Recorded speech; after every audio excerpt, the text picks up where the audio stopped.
Garofalo moves that the rules of the House be so far suspended so that House File Number 5006 be recalled from the Committee on State and Local Government, Finance and Policy, be given its second and third readings, and be placed upon final passage.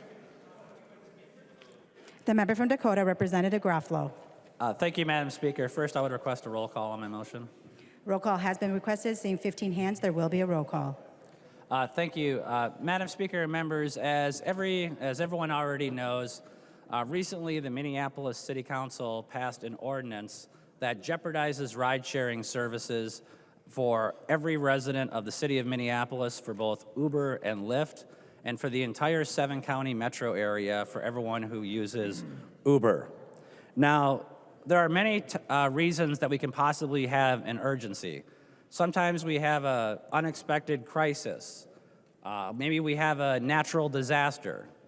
But in this case, what we have is an urgency that's been created exclusively because it's a Democrat-created crisis. This was simply a crisis that was created with no rationale behind it at all. This was not necessary. But make no mistake about it, on May 1st, unless this legislative body acts or the Minneapolis City Council reverses their ordinance, hundreds of thousands of Minnesotans will lose access to life-saving transportation services.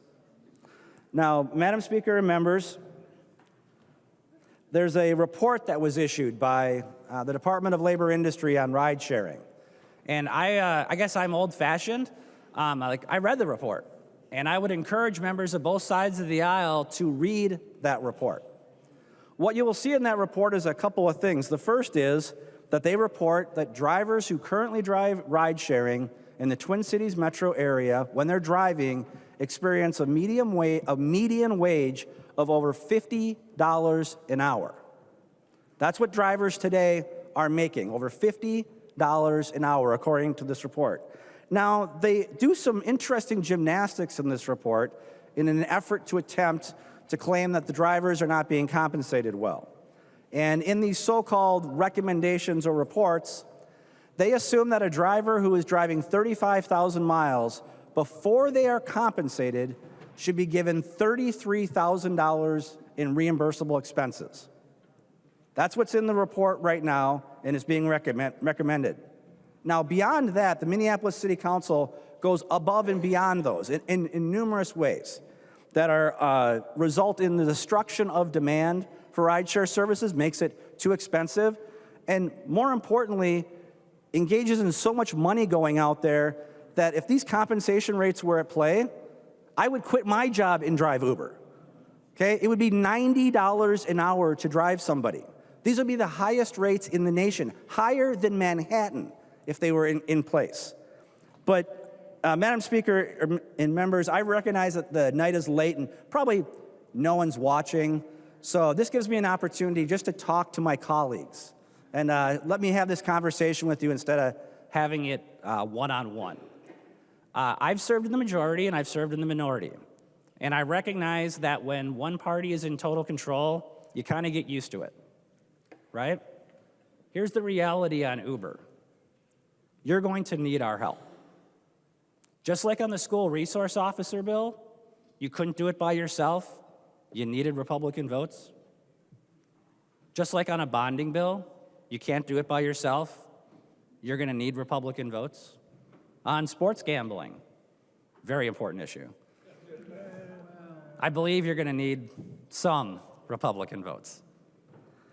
And so, members, I just want to, as we're going ahead here, I want to recognize that what is happening right now is all our eggs are being put in one basket. There is a high-pressure campaign on the Minneapolis City Council to flip their votes, to get 4 members to flip over and reconsider, or perhaps write a new ordinance. And you know what? Maybe that'll succeed. Maybe it won't. But Madam Speaker and members, this is too important of an issue to have all our eggs in one basket. There needs to be a plan B. And waiting until May 1st is not acceptable. It's not acceptable for those who use the service. It's not acceptable for those who will lose their jobs, for the economic chaos and the transportation nightmares it would cost, those are not acceptable options. So there's many reasons why I'm standing up to declare this urgency today, but I want to make everyone aware of a narrative that is building out there that I'm very concerned about. And the narrative goes something like this. Well, you know, the city council, maybe they're not going to overturn the ordinance on the 11th. And maybe they're not going to overturn the ordinance on the 25th. So maybe what has to happen is May 1st, things need to shut down so then the city council can feel the pain and realize the error of their ways. Madam Speaker and members, I don't think that's acceptable. And the reason why it's not acceptable is this.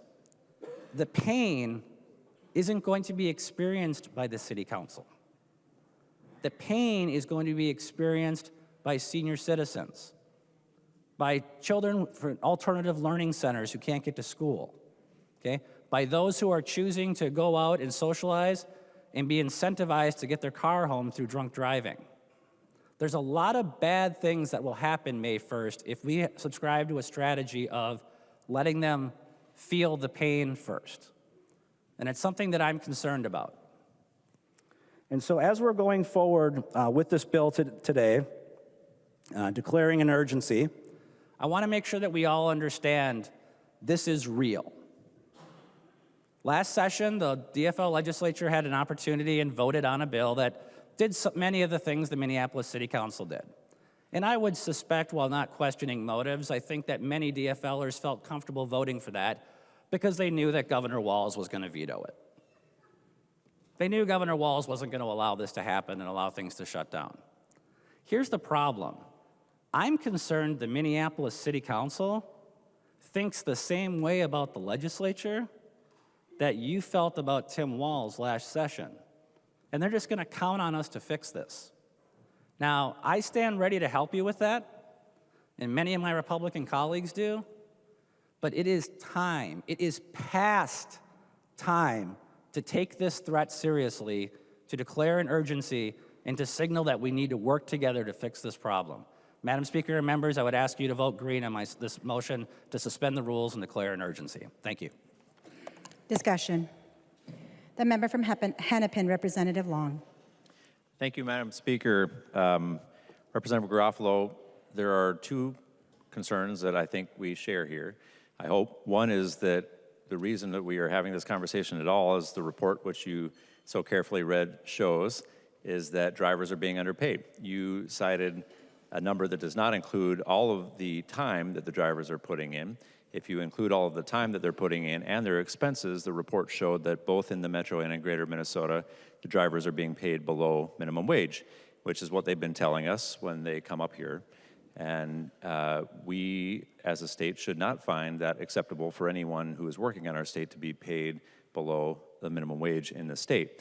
So we are trying to solve a problem here. While we are trying to solve this problem, we also want to make sure that we are providing services and rides to those who need them, including seniors, including the disabled, including the many who are using transportation network companies for all of their needs. And that is what we are working very hard to achieve.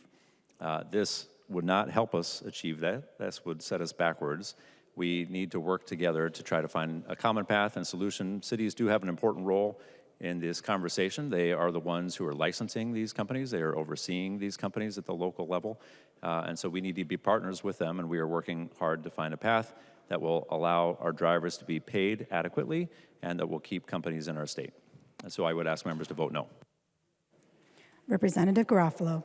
Thank you, Madam Speaker. In closing and in avoiding a debate, I guess we have a difference of view of what the role of government is in determining the wages of those who are self-employed. We have a philosophical difference on that. But one thing that we should all be able to agree on is that right now, this is a very risky strategy to assume that the Minneapolis City Council is going to do the right thing. If they don't repeal their ordinance, we are going to have to preempt them with a statewide standard. Whatever that standard is, that's what's going to happen. And I will tell you, there is no way you can do this with DFL-only votes. Okay? You're going to need our help. We're here to help you. We did it on the school resource officer bill, and we'll do it again. but you have to include us in the meetings you're having and in the conversations you're having, because right now you're not. Members, this is a slowly building crisis. It is a Democrat-created crisis. Please help us move forward. Vote green. Thank you, Madam Speaker. There being no further discussion, the clerk will take the roll.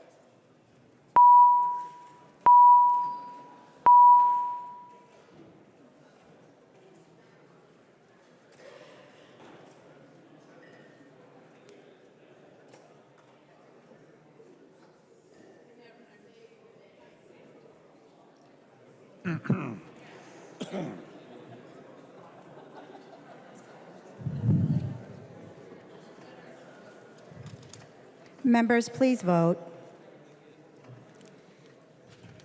The clerk will call the names of the members voting remotely. Kern. There you go. Curran votes no. Kern votes no. Swazinski. Swazinski, yes. Swazinski votes aye. The clerk will close the roll.